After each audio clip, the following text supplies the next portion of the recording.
بیٹے کو کہنے لگا کہ میرا بیٹا تیار ہو جاؤ، ابا جی کہاں جانے کا ارادہ ہے؟ بیٹا آج رات باہر چلے جائیں، انجوائے کرنے کے لیے، سیر و تفریح کرنے کے لیے باہر جانا ہے۔ باہر چلے گئے سیر و تفریح کرنے کے لیے، باہر جا کر زمین کے اوپر پاؤں رکھا، پاؤں رکھتے ہی کہنے لگا اے میرا بیٹا مجھ کو کسی چیز نے کاٹ لیا۔ ادھر ادھر دیکھا کاٹنے والا کوئی موذی جانور کو نظر نہیں آیا، اس کا پاؤں سوج کر اتنا بڑا ہو گیا، تکلیف کو برداشت نہیں کر سکا، اسی تکلیف کے عالم کے اندر واسطے جہنم اس کو رب نے کر دیا۔ آج حضرت اسی واسطے بیان رہے گا یوں ہی ان کا چرچا رہے گا، یوں ہی ان کا چرچا رہے گا، یوں ہی ان کا چرچا رہے گا، پڑے خاک ہو جائیں جلی جانے والے، پڑے خاک ہو جائیں جل جانے والے۔ اور دوسرا بندہ حارث بن قیس،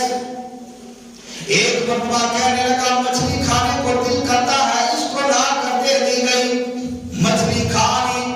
نمک اس کے اندر زیادہ محسوس کیا،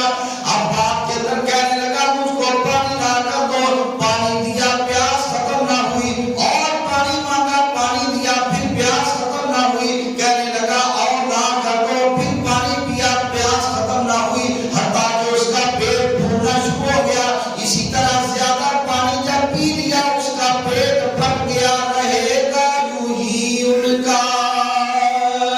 ارے چرچا رہے گا،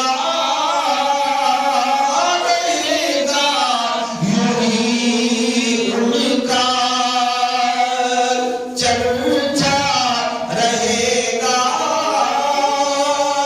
اور اسود بن عبد المطلب بن حارث اپنے غلام کو کہنے لگا کہ ذرا چلو کسی طرف سیر و تفریح کر کے چلے آئے، وہ اپنے غلام کو ساتھ لے کر چلا گیا، باہر میدان کے اندر گیا، سایہ دار درخت اس کو نظر آیا، کہنے لگا کہ اس درخت کے نیچے ذرا بیٹھ گئے آرام کریں، دیکھو اس کا سایہ کتنا گھنا ہے، کتنی پیاری ٹھنڈی ٹھنڈی ٹھنڈی ٹھنڈی ہوا آ رہی ہے، یہاں بیٹھیں گے بڑا سکون ملے گا۔ لیکن وہ نہیں جانتا تھا کہ یہاں پر بیٹھوں گا تو میں واصل جہنم ہو جاؤں گا۔ جب اس کے ساتھ ٹیک لگا کر بیٹھا، حضرت جبریل امین آ گئے، آپ نے آ کر اس کا سر پکڑا اور زور زور سے درخت کے ساتھ مارنا شروع کر دیا، اور اپنے غلام کو کہنے لگا کیسا غلام ہے، میرا تماشا دیکھتا ہے، مجھ کو بچا، کوئی میرا سر پکڑ کر درخت کے ساتھ برابر مارتا چلا جا رہا ہے۔ غلام کہنے لگا مجھ سے مذاق نہ کرو، مجھ سے غلط بیانی نہ کرو، مجھ سے جھوٹ نہ بولو، کوئی بھی تمہارے سر کو درخت کے ساتھ نہیں مار رہا، تم اپنا سر خود درخت کے ساتھ مار رہے ہو۔ حتیٰ کہ جبریل امین نے اس کا سر درخت کے ساتھ مار مار کر اس کو واسطے جہنم کر دیا۔ رہے گا یوں ہی ان کا چرچا رہے